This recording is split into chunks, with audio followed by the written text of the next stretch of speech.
और आपको पता है कि इस Yeah. टाइम सबसे ज्यादा डर लग रहा है लोगों को, वो लग रहा है पीडियाट्रिक। हर आदमी बात कर रहा है, लोगों ने तो डेट तक देना Yeah. शुरू कर दिया कि थर्ड वेव इस महीने आ जाएगा और बस बच्चों को इन्फेक्शन होगा और ये होगा।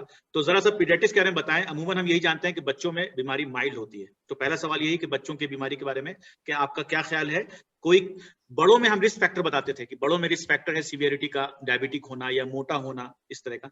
बच्चों में भी कोई रिस्क फैक्टर है क्या, या फिर कुछ भी नहीं कहा जा सकता अभी? See, बच्चों में हम you can divide in two parts, adolescents and pre-adolescents. It can be a little dangerous in adolescents, especially the obese kids. That's all. In last one month, what we have seen is the corona or COVID is like very mild in most of the children. In fact, we have seen more complication after corona. Like in the last 15-20 days, we are seeing MIS. Otherwise, before that, there were very few children who needed to be admitted, right? And I would like to add one thing about presentation also. In presentation, the difference between the adults and children. If you Do you don't hear me? Mind please थोड़ा सा हिंदी में रखें अपने आप को। Yeah. और सबसे पहले बता दें लोगों को कि एडोलेसेंट क्या होता है। Okay, sorry, I thought all were dogs. Okay, adolescent, और जो उसका थोड़ा डेफिनेशन देते हैं कि कौन सा एज ग्रुप है जो ज्यादा डेंजरस है। Okay, I thought all are doctors here, no? No. Okay, sorry. Okay. Adolescent age group आप ये मान के चल रहे हैं, टीनेजर्स को आप मान लें एक तरीके से, जो जिस वक्त में बॉडी चेंजेस होते हैं उसके बाद जो बच्चे बनते हैं, आप मान के चलें लड़कियों में 11 साल के बाद चेंजेस हो जाते हैं, लड़कों में 12 से 16-17 में चेंजेस हो जाते हैं। तो उस एज ग्रुप के जो बच्चे हैं उनमें अगर वो ओबीज हैं तो उनमें थोड़ा रिस्की था, लेकिन जो हमने देखा उनमें भी आज से 15-20 दिन पहले तक रिस्की नहीं हो रहा था। हमारे यहाँ पे बहुत केसेस थे, हर घर में बड़े बीमार नहीं थे, बच्चे भी बीमार थे। ये जो बोल रहे हैं लोग कि बच्चे इन्वॉल्व नहीं थे इस वाली वेव में, बच्चों को ज्यादा नहीं हुआ है, तो वो गलत बोल रहे हैं। बच्चों को खूब हुआ है। और हमारा ये मानना है कि गुड़गांव डिस्ट्रिक्ट के अंदर, जो कि एक बहुत ही प्रॉस्पेरस भी है और बहुत ऑलमोस्ट हरियाणा में मैं रहता हूँ, काफी हेल्दी एरिया है यहाँ पे भी काफी कोरोना हुआ है, बच्चों को भी हुआ है। लेकिन ज्यादातर बच्चे, हार्डली कोई बच्चे को एडमिट करने की जरूरत पड़ी है, हार्डली किसी बच्चे को ऑक्सीजन की जरूरत पड़ी है, प्रैक्टिकली किसी को जरूरत नहीं पड़ी। मैं ये कह सकता हूं कि इट वाज मस्ट, बहुत कम सिवियरिटी थी इसकी कंपेयर टू इवन जो यूपी बिहार में मलेरिया से ज्यादा लोग मर जाते हैं हर गांव में। हमारे पूरे हरियाणा में शायद कोरोना से इतनी डेथ नहीं बच्चों में, पूरे हरियाणा का मैं कह रहा हूँ, ठीक है ना, including Gurgaon and all the places, ठीक है। हाँ, एक चीज हुई है अब कि अब कोरोना जाने के बाद एक अब नई चीज आई है जो कि MIS-C है। चिल्ड्रन में ज्यादा हो रहा है, होने को एडल्ट्स में भी हो रहा है, सबा बता देगा उसके बारे में। MIS-C में ज्यादा बच्चे एडमिट हुए हैं ना कि कोरोना से, MIS-C से ज्यादा बच्चे सिक हुए हैं ना कि कोरोना से। मैं गुड़गांव डिस्ट्रिक्ट का बता रहा हूँ, और हम एक बहुत अच्छी स्टडी कर रहे हैं। हमने भी ये देखा है कि ऐसा नहीं कि MIS-C भी बहुत ज्यादा है, MIS-C के करीब 100 केसेस हैं हमारे पास हरियाणा में, और उसमें बहुत सारे केसेस बाहर से हैं, क्योंकि काफी लोग गुड़गांव से हैं। गुड़गांव के बड़े हॉस्पिटल्स में पूरे नॉर्थ इंडिया से पेशेंट्स आते हैं। तो एक अब दूसरा क्वेश्चन आता है, मैं सिम्टम पे जाना चाहूंगा। बच्चों में जो MIS-C बता दें जरा, पहले MIS-C बता दें, जब नाम आ ही गया। MIS-C में शॉर्ट में बता देता हूँ। कोरोना होने के 2 से 4 हफ्ते के बाद एक हाइपर इम्यून स्टेटस हो जाता है, जिसमें बॉडी जो एंटीबॉडी जो बनती है उसके अगेंस्ट बॉडी हमारी उसके खिलाफ काम करने लगती है, ठीक है। तो मल्टी सिस्टम इन्फ्लेमेशन हो जाता है उसमें, शरीर के अलग अलग हिस्सों का, ठीक है। तो उसमें बच्चों में कॉमनली जो होता है वो फीवर होगा हाई ग्रेड, यार हिंदी में क्या बोले, तेज बुखार होगा, पेट में दर्द और उल्टियां, ये कॉमन सिम्टम बच्चे लेके आते हैं MIS-C में। तेज बुखार, उल्टियां और पेट दर्द। अभी भी बच्चे रेस्पिरेटरी डिस्ट्रेस के साथ नहीं आ रहे हैं। और पिछले महीने जब कोरोना बहुत फैला हुआ था, तब भी मेरे बच्चों में जो सिम्टम थे वो फीवर था और मैलेज था, और उसके बाद आया vomiting and pain abdomen, cough cold हल्का सा। कोई डिस्ट्रेस में बच्चा नहीं गया, मेरा कोई पेशेंट नहीं गया, और मेरे पास काफी पेशेंट होते हैं, ठीक है ना। और इवन जो मेरे दोस्त हैं जो वो एडमिट कर रहे थे, उनके पास भी कोई बहुत ज्यादा बच्चे एक्यूट कोरोना डिजीज में या कोरोना डिजीज में नहीं गए, सिक नहीं हुए थे। बच्चे सब घर पे ठीक हो रहे थे। मैंने तो लाइक फिजिशियंस, हमारे पास कुछ नहीं था, हमने सिर्फ पैरासीटामोल दिया। मैं अपना बता रहा हूँ, paracetamol and plenty of fluids, पानी और पैरासीटामोल, पानी और पैरासीटामोल, सिर्फ ये किया, किसी की जांचें भी नहीं कराई। जो ज्यादा से ज्यादा जांचें करा ली, अगर 5 दिन से ज्यादा हो गया तो सीबीसी सीआरपी कराया, इससे ज्यादा नहीं कराना पड़ा है। ये मैं सिर्फ अपना नहीं कह रहा, मैं सारे जनरल पीडियाट्रिक्स वालों का कह रहा हूँ। इवन उस वक्त में जिस वक्त कोरोना पीक पे था, अप्रैल के एंड में, तब भी बड़े हॉस्पिटल्स में भी कोरोना से परेशान नहीं थे बच्चे, वहां पे इतने ज्यादा एडमिट नहीं हुए।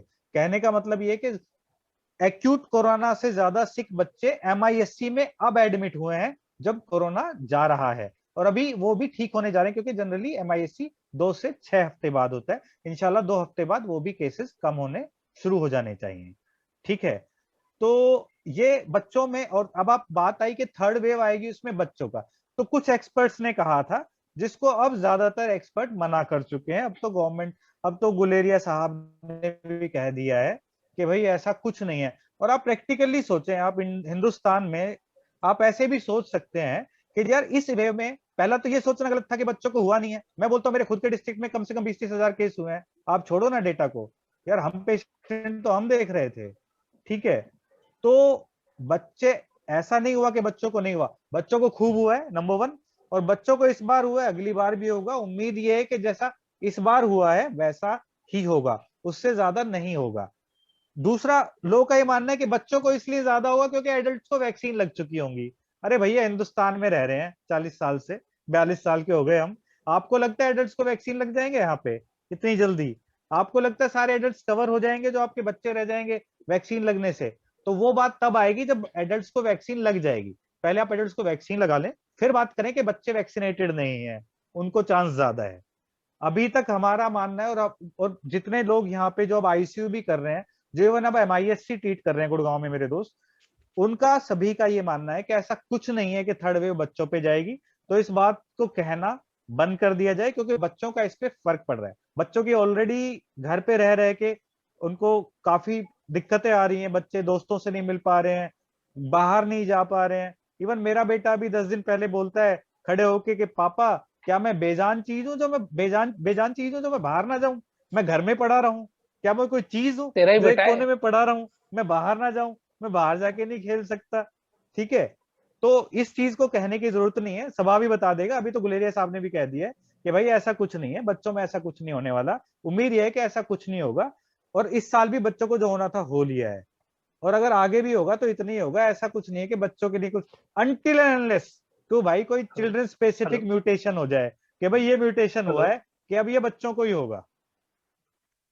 ठीक है, हाँ, तो बाकी इसका ऐसा कुछ नहीं है अभी इसका तक। मतलब, बच्चे बहुत, हाँ डॉक्टर जी, शफीक, इसका मतलब यही है कि पैनिक जो फैल गया है बच्चों को लेके, उससे अनटिल से कोई बहुत मेजर म्यूटेशन नहीं हो जाए, बच्चों में बीमारी होगी तो आवाज माइल्ड ही कट गई। होगी। हेलो, एक बार आवाज नहीं आ रही? एक बार हाँ, आवाज नहीं आ रही है? वो आई थिंक उम्मीद यही है, उम्मीद यही है, हाँ, उम्मीद यही है। हम्म। हाँ डॉक्टर साहब, उम्मीद यही है। तारिक, हाँ, इसमें देखो, इसमें अपने यहाँ का एग्जैक्टली जैसा डॉक्टर शफीक ने बोला, एग्जैक्टली वही हमारा एक्सपीरियंस है। Let me tell you, in fact reiterated in a formal way. मेरे पास आईसीयू हम लोग चला रहे थे और मैं इंचार्ज था। उसमें मैं गिनती पे 10 बच्चे भी नहीं होंगे टोटल जिनको कोविड के वजह से हॉस्पिटल आना पड़ा। मगर ऐसा नहीं कि वो इन्फेक्ट नहीं हुए। बच्चों में क्या होता है कि जो, हाँ, बच्चों में क्या होता है, जो एस रिसेप्टर्स होता है, लंग्स के अंदर एस रिसेप्टर्स होता है, जो हमने पढ़ा है एंटी हाइपरटेंसिव और उससे रिलेटेड, तो एस रिसेप्टर बहुत कम होता है। तो उनमें first of all milder disease होता है, 1-2 दिन में ज्यादातर लोगों को तो पता ही नहीं चलता कि बच्चों को हुआ था। और लेकिन ये लोग क्या होता है, ये बच्चे जो है ना, they are spreading it to the family. Because क्या होता है, बड़े लोग आइसोलेट हो जाते हैं, बच्चे आइसोलेट करना बहुत मुश्किल है। तो वो उनका एक ये होता है कि बच्चों से दूसरों को हो जाता है, मगर उनमें सीवियर इलनेस नहीं हुआ था। अब हम आते हैं कि जो मिस्क और उसकी बता रहे हैं, उसको थोड़ा सा समझना जरूरी है। इसको कहते हैं मल्टी सिस्टम इन्फ्लामेटरी सिंड्रोम है। ये इस तरह की एक बीमारी पहले से बच्चों में होती थी, शफीक जानता है, कवासाकी डिजीज कहते थे। Yes, exactly, तो उससे रिलेटेड होता है, इनफैक्ट उसका ट्रीटमेंट भी वैसी होता है। मगर पॉइंट ये है कि ये हमें समझना है कि बहुत कम लोगों को होता है, उसमें रैशेस होगा, उसमें बच्चा बहुत सिक होगा। लेकिन जब कोविड शुरुआत में हुआ है, उस वक्त बच्चा एसिम्प्टोमेटिक या माइल्डली सिम्प्टोमेटिक, उसको फीवर आया, ठीक हो गया बच्चा, 3 हफ्ते से 4 हफ्ते बाद ये मिस्क होता है, जिसको मिस्क कह रहे हैं। तो ये आइडेंटिफाई करना पेरेंट्स के लिए जरूरी है कि कौन सा बच्चा मिस्क में लैंड अप कर रहा है, उसमें क्या क्या चीजें होंगी। उसमें जीआई सिस्टम जैसे कि लूज मोशंस और ये शुरू हो जाएगा, प्रोस्ट्रेशन होगा, बच्चा एकदम से लो हो जाएगा, और उस वक्त फीवर भी हो सकता है, उस वक्त बीपी कम होता है, कमजोरी आती है, हाँ फीवर भी हो सकता है, हाँ हाई ग्रेड फीवर। तो ये मिस्क के सिम्टम्स हैं। बहुत कम लोग इसको पैरानॉइड होने की जरूरत नहीं है, बहुत कम लोगों में, बच्चों में बहुत कम लोगों में होगा। अभी तक मेरे पास 2 आए थे जो यहाँ पे हमने उसको किया, इधर बढ़े हैं केसेस, जैसा शफीक ने बताया कि 4 हफ्ते बाद होता है।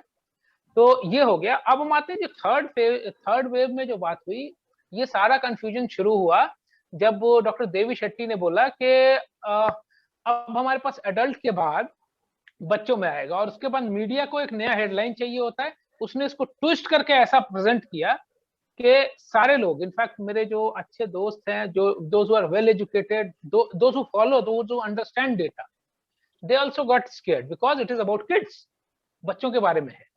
फिर देन जब उसको बाद में अब जाकर के, जैसा शफीक ने बताया कि that myth has been clear, कि बच्चे अभी भी जब सेकेंड वेव में भी इन्फेक्ट हुए थे, ऐसा नहीं है कि नहीं हुए थे, इन्फेक्ट हुए थे, सीवियर नहीं हुए थे।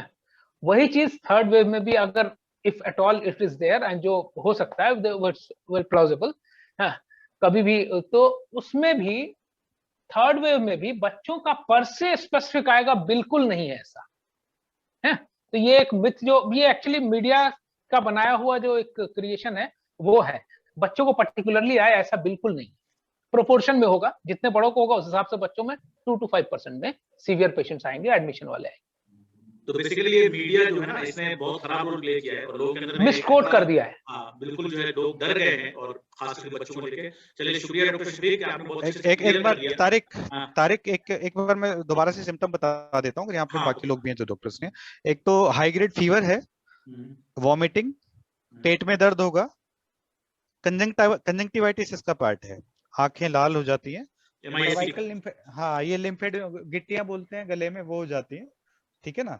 तो ये कॉमन प्रेजेंटेशन है, लेकिन नॉर्मली हाई ग्रेड फीवर होता है बच्चों में, और बच्चों में ज्यादातर बाकी हाई ग्रेड फीवर है तो हेडेक और वो मैलेज और वो तो बॉडी पेन वो साथ लेके आता है। एक और चीज ये क्लियर हो गई कि बच्चों में ज्यादातर सिंपल पैरासिटामोल से काम चल जाएगा, हाइड्रेशन बनाने की जरूरत है, पानी पिलाने की जरूरत है। नहीं, वो एक्यूट कोरोना डिजीज के लिए है, एमआईएससी का ट्रीटमेंट डिफरेंस है। एमआईएससी नहीं, मैं कह रहा हूँ कोरोना का जो सिंपल ट्रीटमेंट है वो ज्यादातर बच्चों को सिर्फ पैरासिटामोल और घर में पानी वानी से काम चल जाएगा। ये जो एमआईएससी होती है बहुत कम लोगों में पाई जाएगी, हाँ ये एक डेंजरस कॉम्प्लिकेशन है, और ये कोरोना के 6-7 हफ्ते के बाद पाया जाता है। बल्कि कुछ 2 से 4 2 से 6